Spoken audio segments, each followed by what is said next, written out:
Señoras y señores, por favor, ocupen su asiento.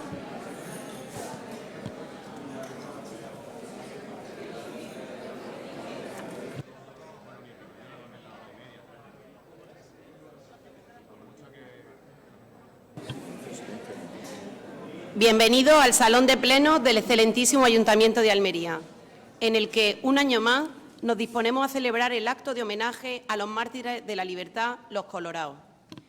Hoy, 24 de agosto, homenajeamos a unos hombres que se pronunciaron en nuestra ciudad, buscando restaurar el sistema constitucional inspirado en la Carta Magna de 1812, y lucharon por sus ideales hasta dar su vida un 24 de agosto de 1824. Homenajeamos hoy también a todos aquellos que a lo largo de la historia han contribuido y contribuyen en la actualidad con su esfuerzo a conformar la sociedad democrática que hoy disfrutamos. Preside el acto la excelentísima señora alcaldesa en funciones, doña María del Mar Vázquez Agüero, acompañada por el teniente de alcalde, don Juan José Alonso Bonillo, y por el señor conferenciante del acto, don Ginés Valera Escobar. Hace uso de la palabra la excelentísima señora doña María del Mar Vázquez Agüero.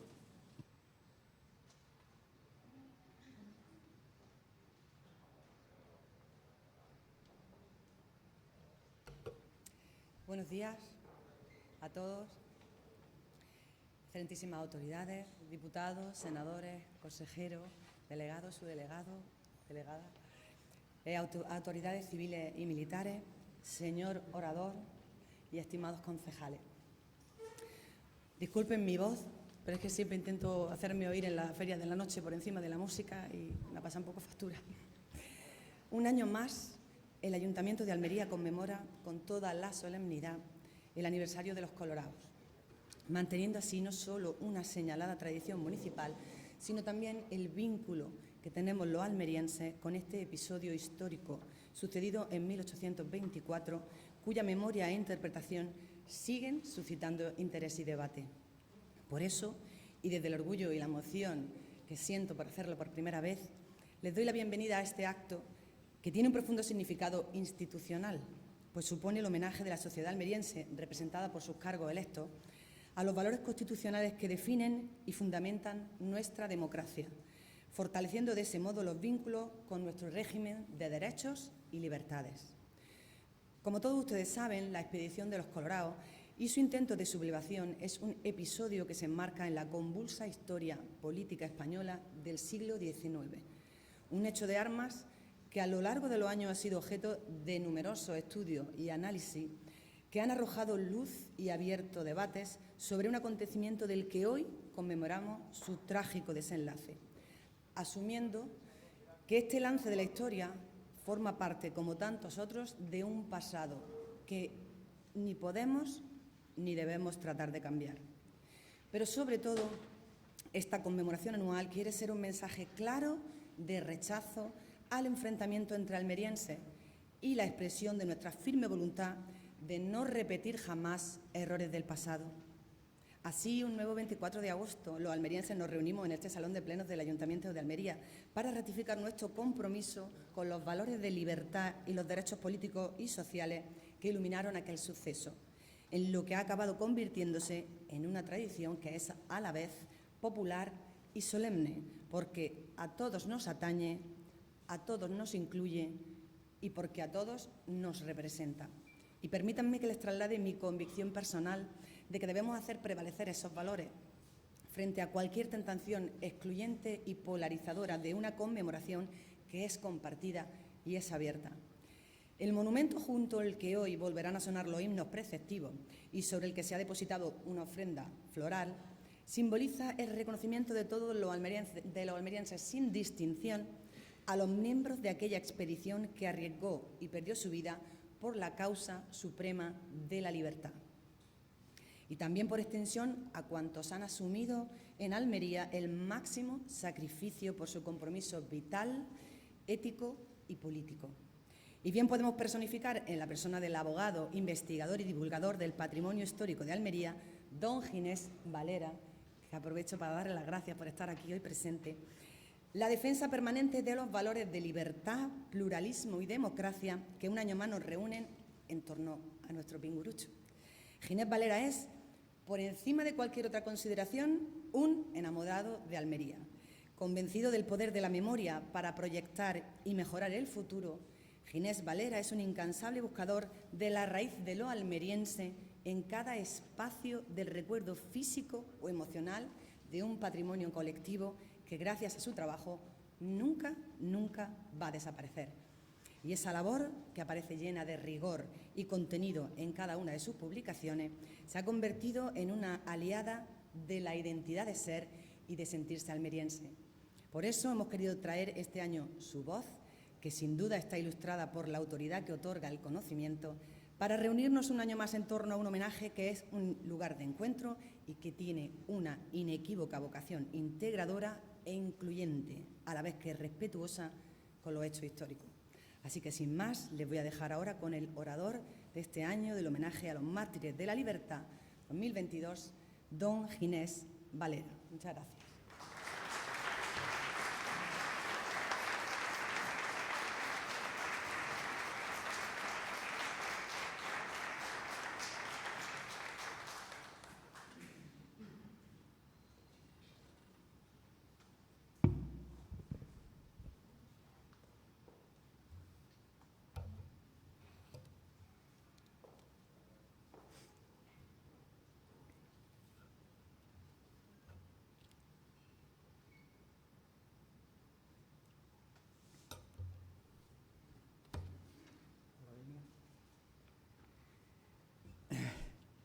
Excelentísimas e ilustrísimas autoridades que nos acompañan, señoras y señores, buenos días. Caminaba en soledad bajo un solo abrasador por los restos del camino viejo de Roqueta, en los acantilados de la Sierra de Gádor, buscando algún vestigio del itinerario antonino que un día unió a Turci con Turaniana romana, para que algún día se ponga en valor como ruta senderista, cuando sonó mi teléfono un 12 de julio. El entonces alcalde Ramón Fernández Pacheco me lanzó un directo. Hazme un favor, ser este año el orador de los colorados. ¿Favor? Le solté espontáneamente. Más bien será todo un privilegio exaltar laudatoriamente a los promártires y víctimas que un 24 de agosto de 1824 sacrificaron su vida frente al despotismo, la tiranía y el absolutismo para ser testimonio de civismo y memoria perpetua de la libertad. Hoy más que nunca. Gratitud a toda la corporación municipal por encomendarme tan alta responsabilidad. Parecía una llamada premonitoria. Estaba pisando la vetusta calzada que en el siglo XVIII acondicionó Carlos III, abuelo de Fernando VII, y desde esos altos que dominan la bahía de Almería pude visualizar secuencialmente todas las gestas de los colorados que ahora narraré. Mi primera preocupación fue estar a la altura de los grandes oradores que a lo largo de estos casi 200 años han enaltecido con su fácil poesía y prosa la hazaña de ese puñado de decididos idealistas por la libertad. Por citar sin ánimo de cierre a los más recientes, el coronel Soriano, María Dolores Durán, Luis Rogelio Rodríguez Comendador, Andrés García Lorca, Fernando Martínez, José Montero Padilla, Emilio Contreras, José Ramón Lassuén, Inocencio Arias, José Luis Martínez, Álvarez del Manzano, Juan Pérez y, por supuesto, Luis Columna, que aquí también nos acompaña. Dada mi formación jurídica, completé las dudas históricas que tenía sobre este episodio liberal, leyendo y releyendo las magníficas monografías y artículos escritos sobre el tema por los grandes investigadores almerienses. El padre Tapia, por supuesto, Emilio García Campra, Martín García Valverde, Carmen Rabasalao y Juan José Tonda Manzano, para tener una visión integradora a la luz de todas las perspectivas. Estas reflexiones personales que ahora pronuncio en voz alta se las debo a su conocimiento. Para empezar, unos apuntes históricos que ayuden a contextualizar la acción de los colorados. Sucesor de Carlos IV, al que arrebató el trono con el motín de Aranjuez, Fernando VII, 1784-1833, fue rey de España por primera vez entre marzo y mayo de 1808, año de la invasión napoleónica y su traslado a Bayona. Tras la Guerra de la Independencia, expulsión del intruso monarca francés José I Bonaparte y regreso a España, reinará Fernando de nuevo desde mayo del 14 hasta su muerte, exceptuando el breve intervalo en 1823, en el que fue destituido por el Consejo de Regencia. Mientras permanecía cautivo en territorio francés, Fernando VII, la regencia del Reino de España, sancionó la constitución política de la monarquía española para el buen gobierno y recta administración del Estado. ¿Qué trascendencia tuvo para los colorados esta Constitución de 1812? Promulgada en Cádiz el 19 de marzo de 1812, será conocida popularmente desde entonces como la Pepa. Se inspiró uno de los autores, el afrancesado Antonio Herrán Romanillo, en los antecedentes: la Carta otorgada de Bayona, la Constitución francesa de 1791 y la Declaración de Derechos del Ciudadano de 1799. Estuvo tan solo vigente entre 1812 y 1814, el trienio liberal del 20 al 23 y en el 36 al 37. Leyéndola atentamente, encontramos en su articulado equilibrio entre la clásica tradición castellana y modernidad liberal revolucionaria para transformar la sociedad del antiguo régimen borbónico. Incluso hay artículos que, con la perspectiva de la Constitución de 1978, producen hoy cierto asombro. Por ejemplo, el texto constitucional comienza con la invocación a la Santísima Trinidad, reconociendo a Fernando VII como monarca legítimo.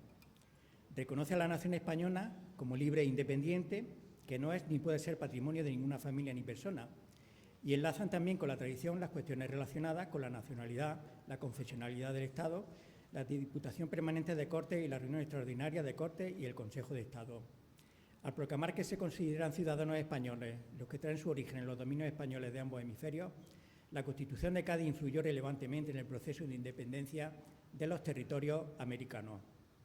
Como innovación, consagró uno de los principios fundamentales del constitucionalismo, que es el principio de la soberanía nacional y el principio de la legalidad, pues reside esencialmente en la nación y pertenece a esta exclusivamente el derecho de establecer sus leyes fundamentales y la obligación de la nación de proteger por leyes sabias, justas, la libertad civil, la propiedad y los demás derechos legítimos de los individuos que la componen. También impuso como obligación de los españoles el amar a la patria, ser fiel a la Constitución, obedecer a las leyes, respetar las autoridades establecidas, contribuir a los gastos del Estado en proporción a su haber y defender a la patria con las armas cuando fuese llamado por la ley. Destacar que, conforme a esta Carta Magna, el Estado se declara confesional, al rezar expresamente: la religión de la nación española es y será perpetuamente la católica, apostólica y romana, única y verdadera. La nación protege por leyes sabias y justas y prohíbe el ejercicio de cualquier otra. Esto lo decía la Constitución de 1812. Y en el título dedicado a la instrucción pública se expresa que en las escuelas se enseñará el catecismo de la religión católica, que comprenderá también una breve exposición de las obligaciones civiles. La forma de gobierno es para la Constitución la monarquía moderada hereditaria, obviamente no la absolutista. Declara a la persona del rey sagrada, inviolable y no sujeta a responsabilidad. Su tratamiento será el de majestad católica, residiendo exclusivamente en él la potestad de hacer ejecutar las leyes, se enumeran sus competencias y se delimitan ciertas restricciones a su autoridad. En el título relativo a las Cortes se definen como la reunión de todos los diputados que representan a la nación. Son facultad de las Cortes unicamerales proponer y decretar las leyes, así como interpretarlas y derogarlas en caso necesario. La novedad respecto a las tradiciones Cortes es que éstas dejan de ser estamentales, puesto que ya no participan ni el clero, ni la nobleza, ni las ciudades, excluyendo asimismo todo senado aristocrático. Para ser diputado en Cortes se requiere lo mismo que para ser elector, o sea, ser ciudadano, que no ciudadana, pues no existía el sufragio universal, en ejercicio de sus derechos, mayor de 25 años y nacido en la provincia o avecindado en ella, con residencia de al menos 7 años. Y además, lo que es curioso, se requería tener una renta anual proporcionada procedente de bienes propios. Implícitamente se recoge el principio de separación de poderes al aludir por separado al legislativo, que reside en las Cortes con el rey, el ejecutivo, que corresponde al rey, no al gobierno como ahora, y el judicial, que aplica las leyes en las causas civiles y criminales en los tribunales establecidos. Frente a la dispersión de normas que habían estado vigentes hasta el siglo XIX, esta Constitución centralista prevé la redacción de un Código Civil, Criminal y de Comercio único para toda la monarquía. Se dispone también que todos los españoles tienen libertad de escribir, imprimir y publicar sus ideas políticas sin necesidad de aprobación ni censura, aunque bajo las restricciones que establezcan las leyes. Y también quedan explícitamente eliminadas el tormento, el apremio y la pena de confiscación de bienes. Un año después, ya estamos hablando de 1813, se publicaría el decreto por el que el Tribunal de la Inquisición es declarado enemigo de la libertad e incompatible con la nueva Constitución. La labor legislativa sería intensa y muchos decretos tuvieron por objeto liquidar instituciones, monopolios y privilegios del antiguo régimen, como el régimen señorial de la propiedad de la tierra, y suprimir el control económico-social que coartara la libertad individual, como fue el de los gremios. Pero esta ilusión constitucional fue efímera. Al regresar a España en 1814, el entonces deseado rey Fernando VII, luego llamado Felón por traicionar a su pueblo, que había depositado en él todas sus expectativas, que ante el manifiesto de los persas no solamente no juró ni acató esta Constitución que acabo de comentar, ni ningún decreto emanado de esas Cortes, sino que además lo declaró nulo y sin ningún efecto jurídico, restaurando así el absolutismo. Comenzaba el oscuro sexenio absolutista entre 1814 y 1820, con la derogación de la Constitución de Cádiz y la persecución de los liberales constitucionales.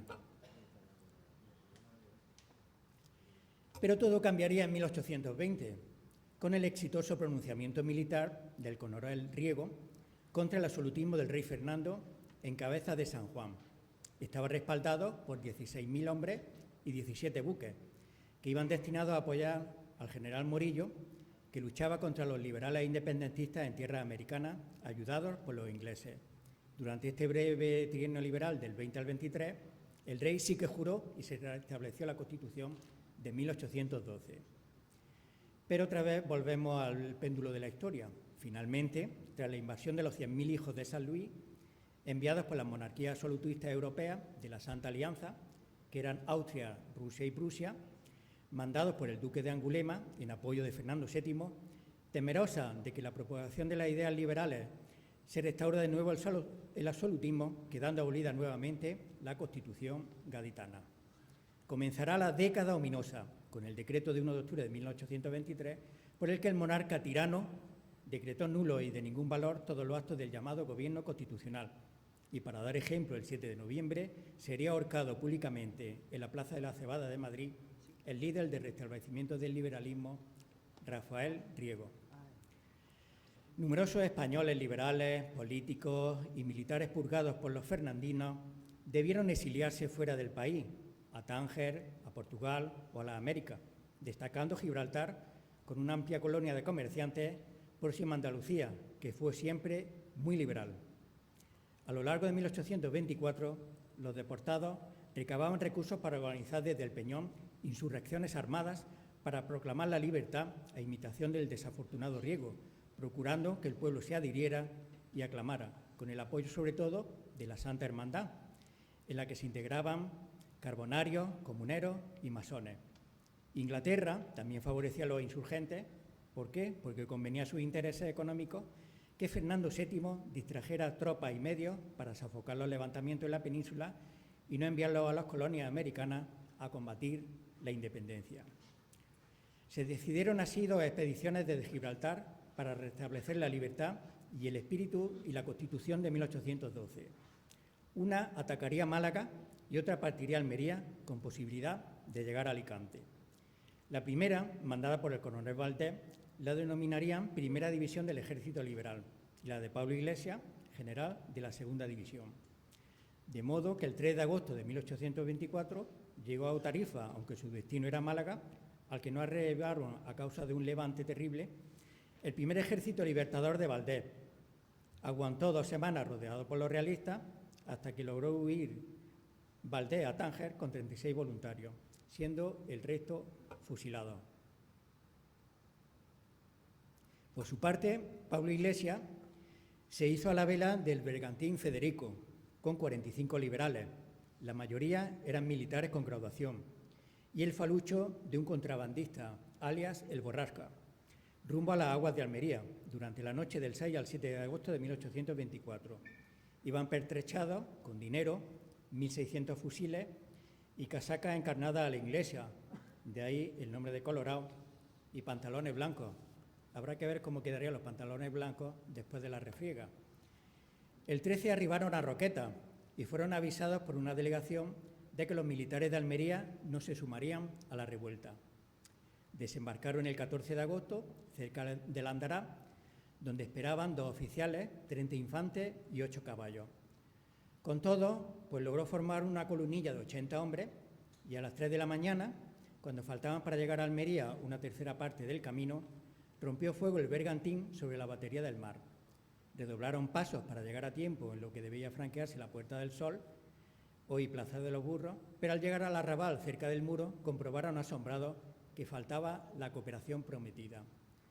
¿Por qué no se abrieron esas puertas?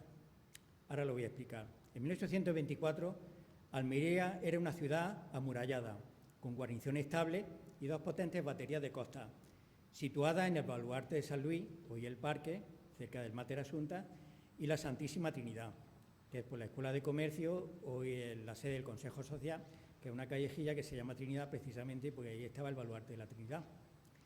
Al haber delatado de antes a los conspiradores el desairado militar francés Jousson de Tours, por no ser jefe de la expedición de Pablo Iglesias, estaba ya alertado el ministro de Justicia y decretó pena de muerte para quienes participasen en revueltas armadas contra Fernando VII. Fueron así arrestados en Almería, en las vísperas del ataque, unos 30 liberales exaltados, como el cabecilla Joaquín Vilches. Además, hubo amenazas por las autoridades realistas y se aterrorizó a la población, diciendo que los contrabandistas, aliados con los liberales, venían a recuperar un alijo que le habían aprendido y se encontraba en la Tarazana, que saquearían la ciudad y pasarían a cuchillo a todos los realistas y sus familiares. Por ello, el gesto de los liberales fracasó y el pueblo de Almería no se sumó a la revuelta. Las puertas no se franquearon. A la vista de la traición contra el dictamen de casi todos sus compañeros de armas, decidió Iglesias, no obstante, renovar la lucha al día siguiente con más encarnizamiento, sin más opción que la libertad o la muerte. Lo tenía claro. La tarde del día 15 de agosto se unieron a la fuerza varios destacamentos de voluntarios, de a pie y a caballo, venidos de los pueblos colindantes, y contrabandistas de la Tajada de Marchena, formando entre todos unos 450 hombres bien armados y municionados, puesto que casi todos habían pertenecido a la milicia nacional. Abanderados con los colores morado, amarillo y verde, al anochecer se pusieron en camino desde Huecija a Almería para caer sobre la plaza durante la madrugada del 16. El coronel Delgado atacaría La Hoya al frente de la fuerza más escogida, Hoyos estaba designado para caer sobre la Puerta del Sol e Iglesias, con el resto de la gente y la caballería de reserva, al mando de los bravos oficiales Ruta y Santos, debió ocupar la Puerta de Purchena. Llegaron a los objetivos señalados y tras 2 horas de nutrido tiroteo, al comprobar los voluntarios que los conjurados de Almería no se movían a su favor, fueron presa del terror y huyeron, abandonando a los expedicionarios colorados a su suerte. Fracasado el asalto, se replegaron hasta Benadú y allí le abandonaron los contrabandistas. En Alhama fueron atacados por realistas llegados de Gádor, Rioja, Benadú, Pechina y Taberna. En Rioja fueron hechos 90 prisioneros, 31 de ellos expedicionarios. Algunos consiguieron escapar y reembarcarse en Cabo de Gata, pero rodeados de Iglesias y Santos, se escondieron en Sierra La Milla, lograron escapar a Belefique, siguieron hasta Cuyar Baza, donde fueron reconocidos y apresados. Tras varios interrogatorios, lo traicionó su compañero Santos, de forma que Iglesias acabó confesando su identidad y sus intenciones. A los pocos días, el infortunado Iglesias fue conducido a la cárcel de la Corte y condenado a la horca por alta traición al trono en el mismo patíbulo donde meses antes exhalara su último aliento el general Riego. Murió en el seno de la Iglesia Católica el 25 de agosto de 1825, junto a Santos, en la plaza de la Cebada. Y así acabó la audaz tentativa frustrada de Pablo Iglesias para restaurar la Constitución de 1812, destruir el despotismo y dar de nuevo libertad a la patria, por usar sus palabras. Se formó en Almería una comisión para enjuiciar a todos los colorados que fueron capturados con vida en la escaramuza. Y el 24 de agosto de 1824, de madrugada, en el reducto, al norte de la Plaza Pavía, fueron condenados a ser fusilados de rodillas por la espalda y ser pasto de las alimañas por tomar las armas contra el trono los siguientes colorados: Juan Llull, de 38 años, teniente coronel; Antonio Guerrer Gallardo, de 26 años, tonelero; Bernardino Bustamante, de 44, que era capitán; Juan Rojas, de 21, sargento; José Gandía, que era de Albó, el único de Almería, de 31 años, oficial de renta; Luis Ruite, que era capitán de voluntarios, con 31 años; Ramón Manzano, de 31 años, sargento de milicia; Carlos Mansó, que en realidad era el seudónimo de Cugnet de Montarlot, de 45 años, que era un general napoleónico, pero que venía como soldado raso; Francisco Paules, de 22 años, que era capitán; Tomás Rey, de Dublín, había algún extranjero, de 19, zapatero; Benigno Morales, que era periodista, con 31; Carlos Olloy Miel, capitán, de 37 años; Guillermo Busti, de Dublín, también extranjero, de 18 años, comerciante; Miguel Jiménez, de 23, cordonero de guitarra; Evaristo Fernández, de 18, oficial albañil; Ángel Garay, de 35, que era teniente, que era pariente del arquitecto José Marín Baldó, que diseñó el Monumento de los Colorados del 1868; Nicolás González, de 22 años, sargento; Juan González, de 20, teniente, y Francisco González, de 28 años, sargento. Estos tres últimos, los González, eran hermanos. José López, de 18 años, cabo primero, y Juan Pérez Valverde, de 28, marinero; Jorge Navarrete, de 33, subteniente. Algunos de los colorados recibieron los santos sacramentos de penitencia y Eucaristía. Al final, fueron enterrados en el cementerio contiguo a la ermita de San Juan, gracias a la piedad de frailes franciscanos, entre ellos Miguel de Perceval. Fue fusilado el 28 de agosto de 1824, José Pascual, este era contrabandista de Huécija. El 10 de septiembre fusilaron a 2 americanos porque intentaron interceder por ellos en vano, que eran José Ferrari, americano, y Juan Bautista Pechú, que era de Luisiana, de América. El 24 de septiembre se fusiló también a Francisco Javier Joaquín Bustamante Fondevilla, oficial del Ejército, y en cambio, como eran menores de edad, sufrieron carreras de baquetas, siendo solo golpeados Francisco Navarrete, de 14 años, José Rodríguez de Gibraltar, Francisco Rojas y José Gaberino, que era hijo del cónsul inglés de Gibraltar. Fueron también posteriores insurrecciones, también fracasadas, las de Mariana Pineda en Granada y Torrijos en Málaga, ambos también ejecutados por los realistas en 1831. Pero liberados por fin del absolutismo de Fernando VII, reinando ya Isabel II, la Corporación Liberal de Almería, en 1837, decidió homenajear desde entonces a los prohombres de la libertad y que sus gloriosos restos fueran depositados en un digno mausoleo para eternizar su memoria por los siglos. De forma que el primer pingurucho se levantó extramuros, cercano al cementerio que idearon los franceses, cerca de la ermita de Belén, del cementerio de Belén y de la Rambla. Hoy sería la calle Zagal, muy cerca de la Plaza de Toros. Fue diseñado por el arquitecto Juan Prat y era muy sencillo: 3 peldaños escalonados, un pedestal cuadrangular con 2 lápidas, una que tenía los 26 nombres de los fusilados y otra con una poesía que así decía: yacen aquí los ínclitos varones que por la patria y libertad murieron, víctimas inocentes con traiciones en poder de los déspotas cayeron, y feroces y bárbaros montones de sangrientos cadáveres hicieron doloroso espectáculo su historia, publicará esta fúnebre memoria. El pedestal servía de base a una pirámide alzada de 10 metros, que era de piedra caliza, conociéndose popularmente desde entonces como Pingurucho. En 1842 se grabó en mármol la condecoración que concedió Espartero a los que participaron en la acción, que era el escudo de Almería, simbolizado en la cruz de Génova, y sobre ella una estrella de 5 puntas que tiene en el centro un círculo con las letras L o M, libertad o muerte, que fue el lema adoptado por Pablo Iglesias y que llegó hasta sus últimas consecuencias. De modo que a partir de 1841 se celebrarían todos los 24 de agosto, que por eso estamos aquí, el solemne aniversario en conmemoración de los mártires de la libertad, con redoble de campanas, misa solemne de Requiem a la que asistían autoridades civiles y militares y una lacónica locución recordando el sacrificio de aquellos héroes, excitando a la imitación de sus virtudes cívicas, desfilando la milicia en columna de honor por delante del sepulcro. Tras el triunfo de la gloriosa Revolución de septiembre de 1868,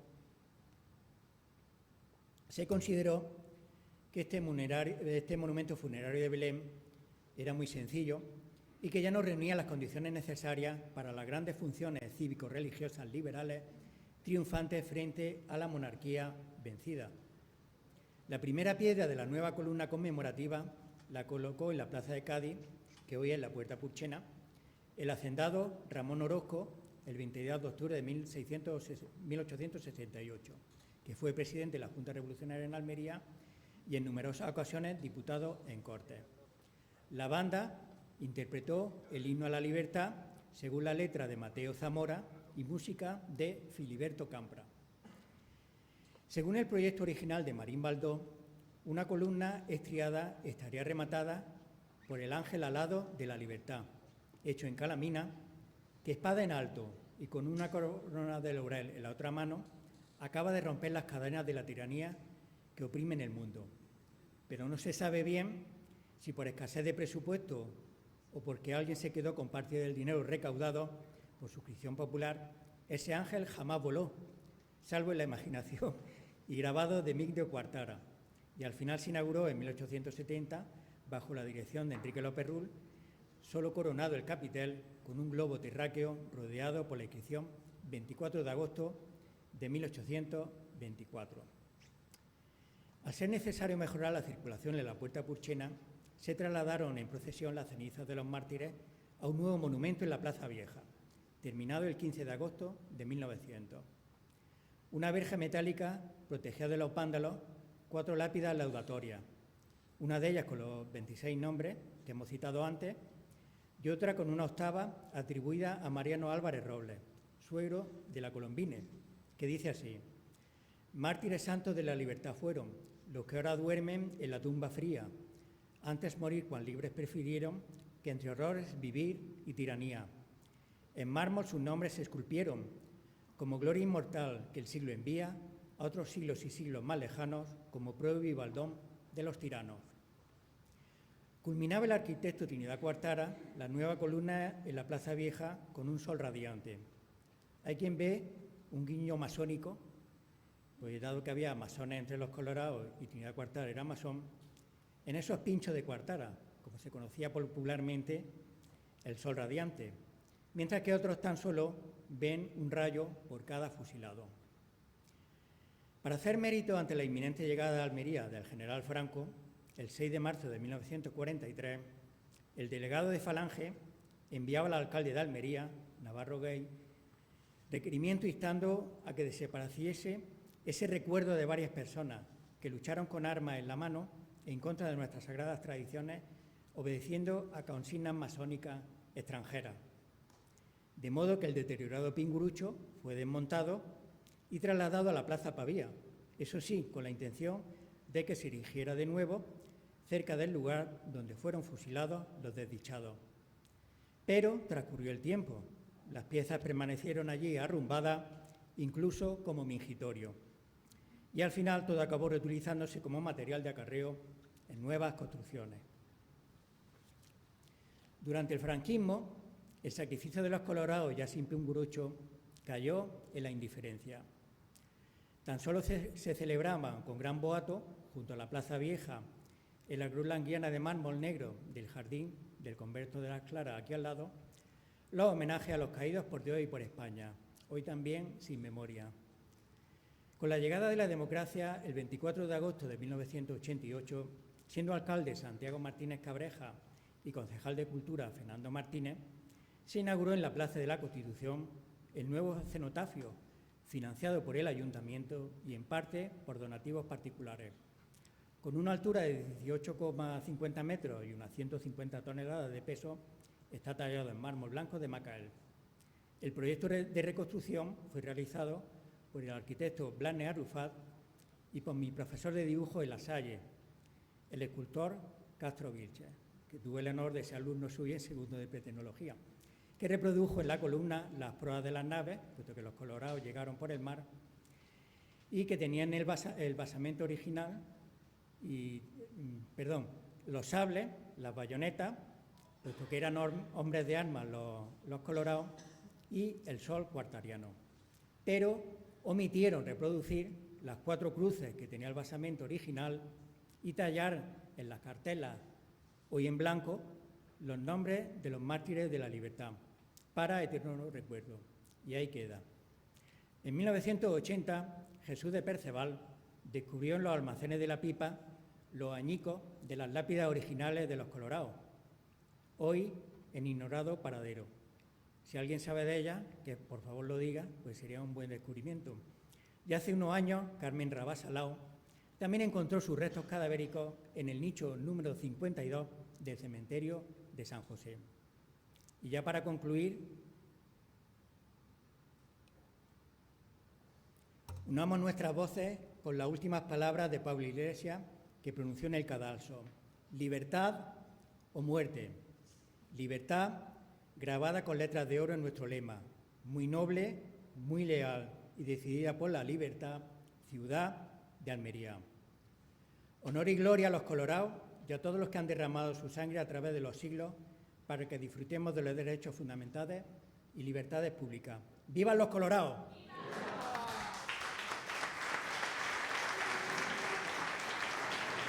Muchas gracias.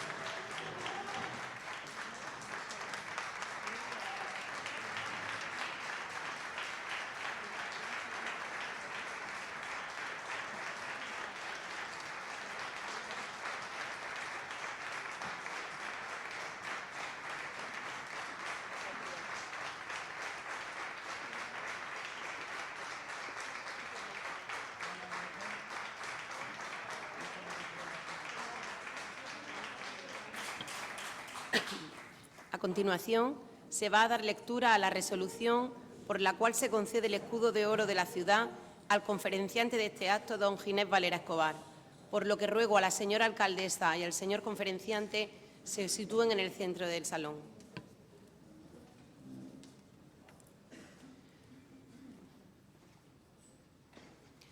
De conformidad con el reglamento para la concesión de distinciones honoríficas por el excelentísimo Ayuntamiento de Almería, y al amparo de las atribuciones que me confiere la legislación vigente, esta Alcaldía-Presidencia ha decidido conceder el escudo de oro de la ciudad de Almería, como es tradicional, a don Ginés Valera Escobar, abogado y divulgador patrimonial, en reconocimiento a ser el conferenciante en el acto de homenaje a los mártires de la libertad, los colorados. La entrega del escudo se realizará una vez finalizado el acto institucional en el Salón de Plenos del excelentísimo Ayuntamiento el próximo miércoles, día 24 del corriente, habiéndose efectuado el correspondiente registro de concesión en el libro de honores de este excelentísimo Ayuntamiento. Almería, a 24 de agosto de 2022, la alcaldesa María del Mar Vázquez Agüero.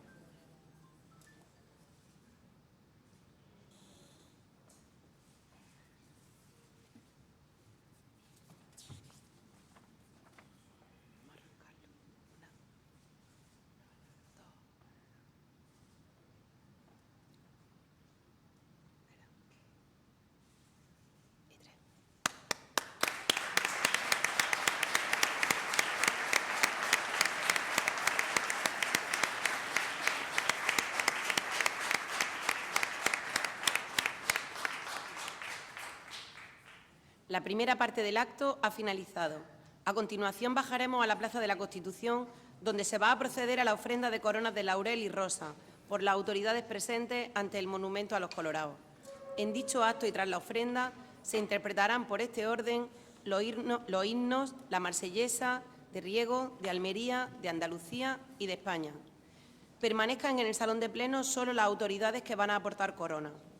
Por favor, el resto de autoridades y público asistentes diríjanse a la Plaza de la Constitución, donde se les indicará el lugar asignado. En nombre del excelentísimo Ayuntamiento de Almería, le damos las gracias por su asistencia.